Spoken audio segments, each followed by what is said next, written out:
Everyone, welcome back to my channel and good morning guys. কেননা এখন বাজে 6:15, তাই জন্য আমি তোমাদেরকে সবাইকে গুড মর্নিং বলছি। আর এখন আমি 5:30 থেকে উঠে আমি আমার নিত্যকর্ম করে যাচ্ছি। তো কী নিত্যকর্ম করছি সেটা তোমাদেরকে আজকে দেখাবো, কেননা আজকে আমাদের হচ্ছে ডেকোরেশনের টাইম।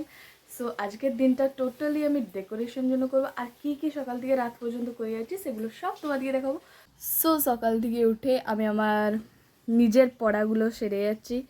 হলো, আমার হ্যান্ড রাইটিংগুলো দেখো কত বাজে, ছাড়ো।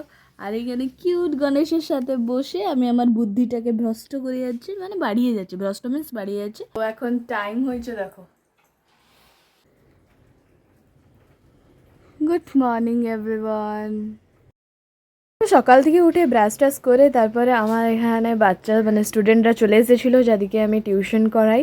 তো এখানে ওদিকে টিউশন করিয়ে বোন এখানে বসে আছে, বলছে আমার হাতে মেহেন্দি করে দে গণেশ পুজোর জন্য, তাই জন্য এখানে তার হাতে মেহেন্দি করে দিলাম। তারপরে চলে আসলো আমাদের ব্রেকফাস্ট খাওয়ার পরে তারপরে আমি এখানে চান টান করে এসে রেডি হয়ে গেলাম আমার অফিসকে বেরোনোর জন্য। তো এখানে আমি অফিসকে বেরোনোর টাইমে একটু ঢং টং করে দিচ্ছি। সো যাই হোক, তো এখানে আমি ফার্স্ট একটা স্নেল মেশিন যে বলে তাকে লাগিয়েছি, তারপরে সানস্ক্রিন লাগিয়েছি, তারপরে ওলে এই তিনটা জিনিস অ্যাপ্লাই করার পরে ভেসলিন লাগিয়ে দিয়েছি। দেওয়ার পরে তারপরে চুলটাকে সেরাম দিয়ে একটু করে দিয়েছি, কারণ এখন টাইমে প্রচুর চুল ছিঁড়ছে, তাই জন্য একটু সেরাম দিয়ে নিজের চুলটাকে একটু ঠিক করে নিয়েছি। তারপরে রেডি হয়ে গেলাম। তো চলো এবারে যাওয়া যাক অফিসকে। সো একটু ঢং টং দেখিয়ে দিয়ে তারপরে বেরিয়ে যাচ্ছি অফিসের জন্য। Tata bye bye. এখানে আমার কিউট কিউট খরগোশ দুটো আছে, যাকে আমি সব দিন দেখে টাটা বাই বাই করে দিয়ে তারপরে আমি বেরিয়ে যাই অফিসের দিকে। এখন তো আমি অফিসকে চলে এসেছি। এইখানে আবার একটু অফিসের ভয়েসটা স্লো হয়ে গেছিলো, কেননা এখানে যদি জোরে করে চিল্লাবো তাহলে উপর থেকে কেউ না কেউ শুনে ফেলবে, তো তাই জন্য। তো এসে একটু জল খেয়ে তারপরে রোজকার মতো নিজের সব কাজগুলো শেষ করে দিয়ে ঠিক 6টা বাজার পরে আজকে একটু তাড়াতাড়ি অফিস থেকে ছুটি নিয়ে চলে এসেছিলাম ঘরকে। তো এখানে ঘরের যাওয়ার রাস্তায় একটা মেলা বসেছিল, তো এখানে যাওয়ার রাস্তায় পড়ে যাচ্ছে একটা নতুন সার্কাসের।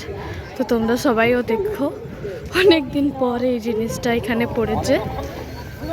সো আজকে ডেকোরেশনের জন্য এখানে একটা টেবিল আনা হয়েছে ফার্স্ট, তারপরে বাবা এখানে চারদিকে 4টা কাঠ বেঁধে দিচ্ছে, যার জন্য স্ট্রং হয়ে থাকবে বেসটা। সো তার উপরে একটা সরু করে দড়ি বেঁধেও দিচ্ছে।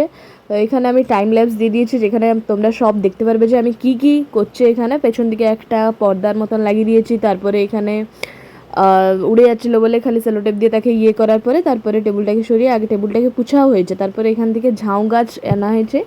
আর এখানে ঝাউ গাছের পরে তারপরে এখানে ভালো করে তাকে করেছি, তারপরে এখানে একটা কানি দেওয়া হয়ে গেছিলো। ঝাউ গাছগুলো খালি বারবার পড়ে যাচ্ছিলো, তাই জন্য বাচ্চাগুলোকে ডেকিয়ে তারপরে তাকে সুতো দিয়ে বাঁধিয়ে দিয়েছিলাম। এরপরে আমি কি করেছিলাম না, এরপরে হচ্ছে অনেকক্ষণ ধরে ঝাউ গাছের পেছন দিকে কসরত করার পরে ফাইনালি ঝাউ গাছটা ভালো করে লাগানো হয়ে গেছিলো। তারপরে এখানে একটা প্লাস্টিক গেঁদা ফুলের মতো আনা হয়েছিল, যেগুলো কি লাগা হয়েছিল এখানে। তার আগে আমরা ফ্ল্যাগ লাগিয়ে দিলাম রাউন্ড করে। তো এখানে আমার একটা স্টুডেন্ট আমার হেল্প করছিল লাগানোর জন্য।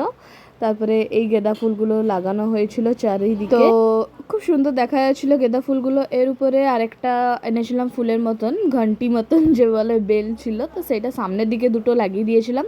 আর ছোটো ছোটো করে বলগুলো মধ্যে এতে লাগিয়ে দিয়েছিলাম, যার জন্য আরেকটু সুন্দর দেখা যাবে। আর দুটো আমডাল, দুটো নয় 4টে আমডাল চারদিকে লাগিয়ে দিয়েছিলাম। তো তোমাকে ভিউটা দেখাবো। তারপরে হচ্ছে এখানে গণেশ ঠাকুরকে এনে গণেশ ঠাকুরকে বসিয়ে দিয়েছি ঝাড়ঝাড়ি করে। তারপরে পেছন দিকে যে কি এটা বলে আমার মনে পড়ছে না, এটাকেও খুব সুন্দরভাবে লাগিয়ে দিয়েছি। তো তারপরে লিচু লাইট ছিল, লিচু লাইটকেও মধ্যে এখানে লাগিয়ে দিয়েছি, যার জন্য ডেকোরেশনে একটু খুব চারচান চলে আসবে, তাই জন্য লাগিয়ে দিয়েছি। সো এখন দেখো ভিউটা। শো তোমাদেরকে আমার এই সাজানোটা কেমন লেগেছে জরুর কমেন্ট করে বলবে আমাকে। আমি এখানে হিন্দিও মধ্যেও ঢুকিয়ে দিচ্ছি, যাই হোক। তো এখানে আমাদের কিউট গণেশা চলে এসেছে। এবার কালকে পুজো হবে, এই ভিডিওটা তোমরা গণেশ পুজোর দিনই পাবে। সো এই ভিডিওটাকে একটু খুব লাইক শেয়ার কমেন্ট সব করবে, আর যারা নতুন আছে তারা প্লিজ সাবস্ক্রাইব করে যাও। তো তোমরাও এনজয় করো এই ভিডিওটাকে। এই ভিডিওটা এইটুকুনি, চলো দেখা হবে গণেশ পুজোর ভিডিও নিয়ে একটা শর্টে। তো চলো tata bye bye, good night everyone.